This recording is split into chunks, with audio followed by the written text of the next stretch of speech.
Hey, this is Matt. Once again, welcome back to another video. Now the paid request is time for PsychoHobo. Thank you so much for that. And for those interested in requesting any type of videos, topics, reactions, commentaries, what have you, feel free to send it either directly to my PayPal or join my Patreon. Both links are down below in the info box. I also have a second YouTube channel, just in case anything happens, and a channel on the website Odysee that has a lot of this stuff archived, just in case. But yeah, this is for the 1990... Some say 91, some say 92. I'll say 91 just for the sake of argument. The Resurrected. Which is a film I had heard of for a long time. I remember seeing pictures in books, Fangoria books. I don't have it here, it's in the other room. But there was like a hardcover Fangoria book. I think it said like horror film of the 90s. Had like Freddy, Jason, all this stuff on there, and I think there was a picture of a monster from this one. I thought, wow, that was always such a weird amalgamation of flesh and bone, and just never got around to seeing it. Now it's based on the H.P. Lovecraft story, and I'm sure they were gung-ho to do that because recently you had Reanimator, From Beyond, The Unnameable, which I'm a fan of. That became pretty big on the video market. A lot of people like me growing up watching that film. So, if I understand, I guess this is the closest at the time to an H.P. Lovecraft story. Like people, I haven't read the story, but people say it's pretty faithful to it. Now, it's directed by Dan O'Bannon. This is the second of two films he directed. He had done The Return of the Living Dead, this one, and he never directed a film again. And, you know, sadly, he's passed away. Dan O'Bannon, if that name is familiar, he was one of the original writers for Alien with Ronald Shusett. And then later, it would get rewritten by Walter Hill and David Giler. But they were the guys that created the idea originally of Alien. And, you know, the chest burster and all that stuff. I think they worked together again on Total Recall. I know Ronald Shusett did. I don't know if Dan O'Bannon did. I'm trying to remember. I know they also worked on a film called Dead and Buried and among other stuff. Back to the day, worked with John Carpenter on Dark Star, which I know they kind of parted ways after that. But I don't know if Dan O'Bannon just decided not to direct it again. Just for I understand, this got made, but then there was some trouble where the company was going under. The producers, I guess, took the film and re-edited it. If that's the case, I could kind of tell. I could kind of tell this is a film that seemed like it didn't have the best flow. I mean, it starts off with the events have already happened, and the guy sits down and he tells what happened 3 weeks ago. Certain scenes that maybe the full scene was shown, but then maybe it's cut up into, I don't know if I want to say montages. But I would not be surprised if it would be a different cut of a film if Dan O'Bannon was given full custody of it.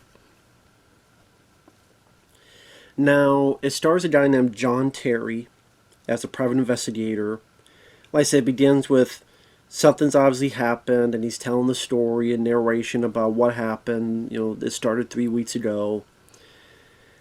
I would say this, the first half of this film, I would say I hated this movie.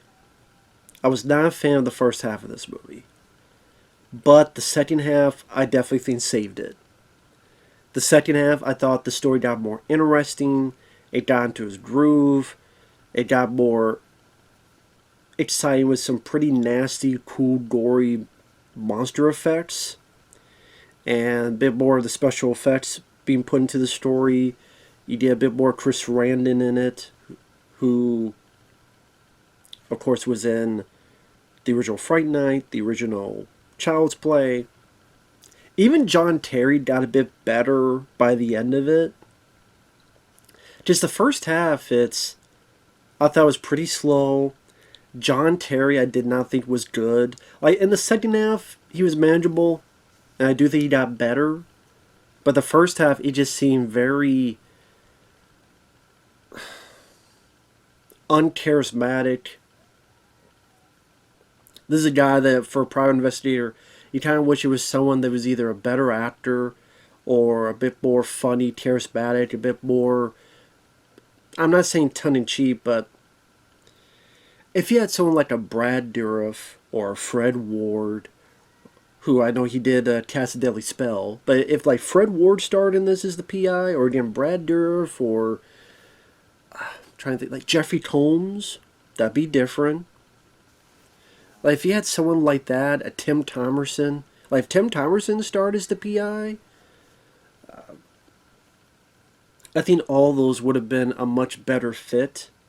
I just see why John Terry didn't go on to do much. He was famous at this point for being Hawk the Slayer. I say famous in the biggest of quotations. I don't know why they cast this guy. I don't think he was that good. He was... We're following him through the whole thing. He was kind of one of the biggest flaws I had with it. He wasn't that great. He was kind of off. It was kind of off to me. I'm sorry about my neighbor's roosters. I can't do anything about it. But anyway, he gets hired from Chris Sarandon's wife saying, hey, he's a chemical engineer. There's something weird going on. There's this thing about his relative and some experiments. His ancient ancestor. He's very obsessed with this. He even went into up the family home out in the middle of nowhere to experiment on it. We have to look into it. I don't know what's going on with my husband. The PI looks into it. There's some assistant that's with Chris Sarandon, and there's the smell of death everywhere. Doesn't know what's going on. Finds out a bit about Chris Sarandon's ancestor, who's this magician. Some killings are happening. They find this guy's bloody bones and his remains, which is a pretty grisly effect.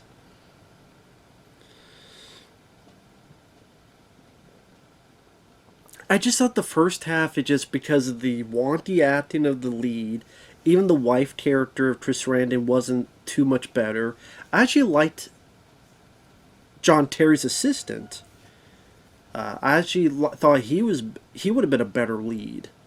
He had a bit more of the fun, a little bit of the wisecrackery that I think could have been severely needed for the lead in this. I remember reading somewhere that apparently John Terry's character did have a bit more of a fun wisecrack, and they took a lot of that out. And if that's the case, I don't know why. I think that was a big mistake. Maybe that could have made his performance a bit better. Like I said, by the second half, I thought he was fine in the second half, which is very strange. I'm like, it's like as the movie got better, he got better. But yeah, the first half, I'm kind of like, where is this going? Was it going to kick it up in another gear? It's just kind of like, find out about Chris Sarandon's ancestor. We know something weird's going on. And the score by Richard Band, which I could be wrong, but I heard the producers hired the guy and not Dan O'Bannon. Richard Band, I did not care for his score. With this type of movie, with some of the more grisly elements that happen later, you needed a darker, grittier score. And to get the guy, they got him because he did films like From Beyond, and I'm sorry, he mostly did full moon films like Puppet Master, and that's what that time sounds like. It sounds like regurgitation of Puppet Master, full moon type of musical score. And I don't think Richard Band was the right guy for this. I don't.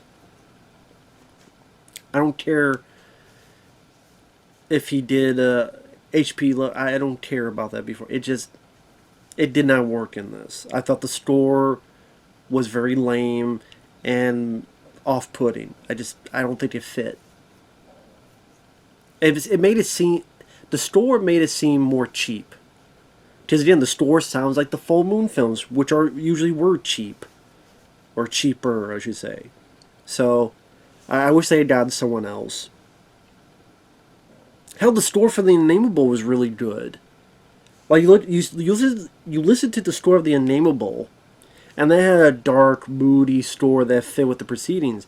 If that type of score was in this, would have been much, much better. They should have done that guy instead. Forget that guy's name, but they should have done him instead. So they find Chris Sarandon again. He's acting very erratic. He has a different inflection in talking. He gets caught, and he's in an asylum, and it's like he needs blood and raw meat. And he says that the more hungry he gets, the less control he has. We have a flashback to his ancestor involving witchcraft. And this is when finally the movie starts going to the next gear. Just the first half is this build up, and I'm like, I don't know, the score and the lead guy and the wife isn't much better. I'm glad they didn't go into. I guess one of the things cut out was they try to put the PI and Chris Sarandon's wife in a love story.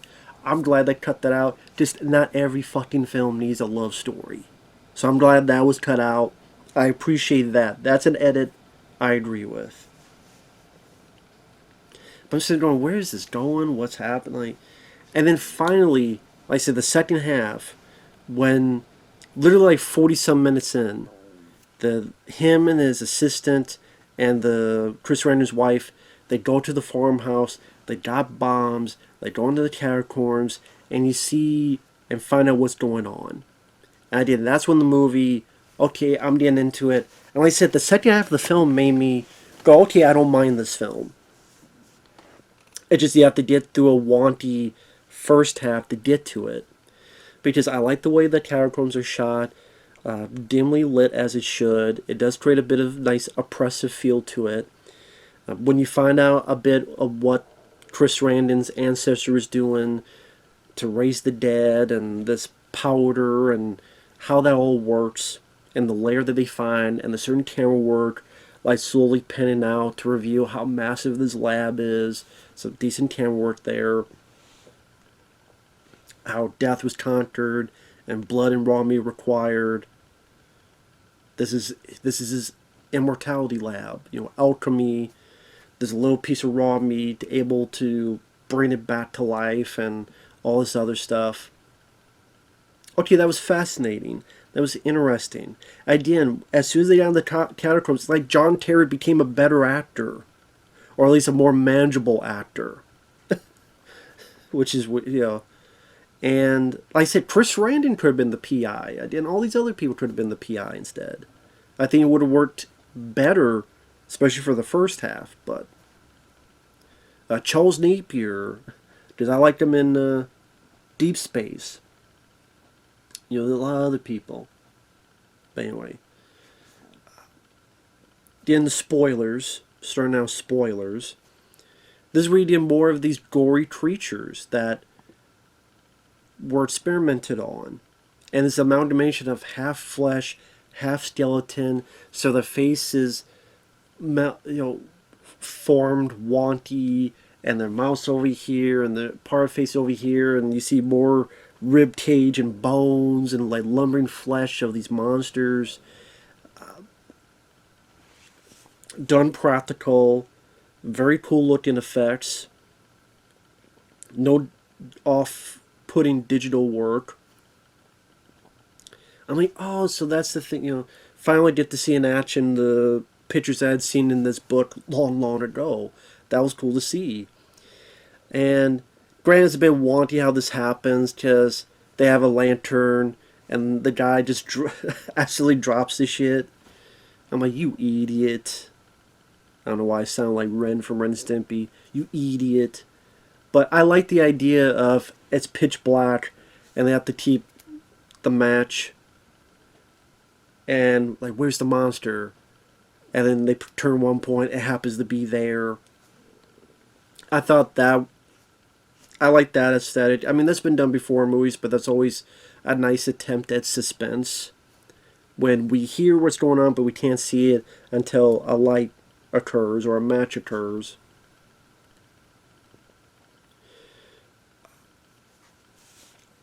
I wish, because I believe they had a shotgun, I believe. I wish they used that on some of the creatures. I think that would have been satisfying. Because yeah, they have a shotgun and never hits anything. So again, that would have been satisfying to the hero get the shotgun and he's shooting the monsters. He blows his head up or blows his arm off, blows his leg off, shoots it and blows a piece of the rib cage out. I wish that would have happened. That didn't. Sally. I wish that was the case though. A little bit of that missing body part you see in Return of the Living Dead, and I think you could get some really nice. There's a potentially fun action set piece that never occurs. I wish that would have happened. I think that would have made the scene even more. It's a good scene, but I think would have made it even better. So, like I said, this is spoilers from here on out. Sadly, the assistant guy dies, which, again, I thought his acting was a bit better than the lead. And they use the bombs, blow up the house. The lady, she's out of it. She's at the hospital. And our lead goes to see Chris Sarandon. And like I said, this is, I thought, John Terry's best acting moment. Where he calmly explains, listen, I know who you really are. You're not really Chris Sarandon. Like, you're not really that character. You're the ancestor. And you guys looked similar. They established that with a painting. It was like, wow, he looks like this guy. But what happened was that Chris Sarandon of modern time had brought this guy back, Resurrected, in order to make it seem, this would be weird, what is it, your twin? The older character had put on a beard and such and become Dr. Ash, a fake persona. Although obviously he did kill that Chris Sarandon and then pretend to be him. So John Terry has the modern, Chris, the girl's husband, the modern Chris Sarandon, has his bones. I did like John Terry saying, oh yeah, I went to your house. I blew the shit out of it. If you want to go home again, you don't have to use a shovel. I did like that. That was a pretty good line. And good delivery. I'm okay, John Terry, alright. Good. The second half I didn't mind him. Why didn't you employ more of this in the first half? I don't know what the deal is. And you get more of this, interest where this Chris Sarandon is breaking out of the straitjacket. A poor orderly comes in, they throws, and he rips the guy's head off. And John Terry throws that powder onto the bones, so those bones come up and stop this Chris Sarandon. So technically it's the modern Chris Sarandon get revenge on the ancestor version and taking back his flesh.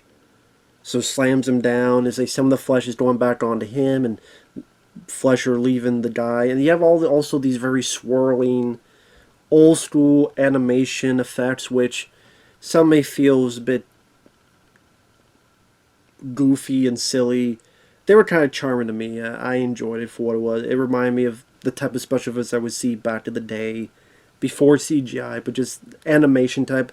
Again, a lot of people would probably find it a bit goofy. I thought it was kind of fun to see. And this cosmic explosion happens and they disappear. So pretty much John Terry has to make it look like the guy escaped.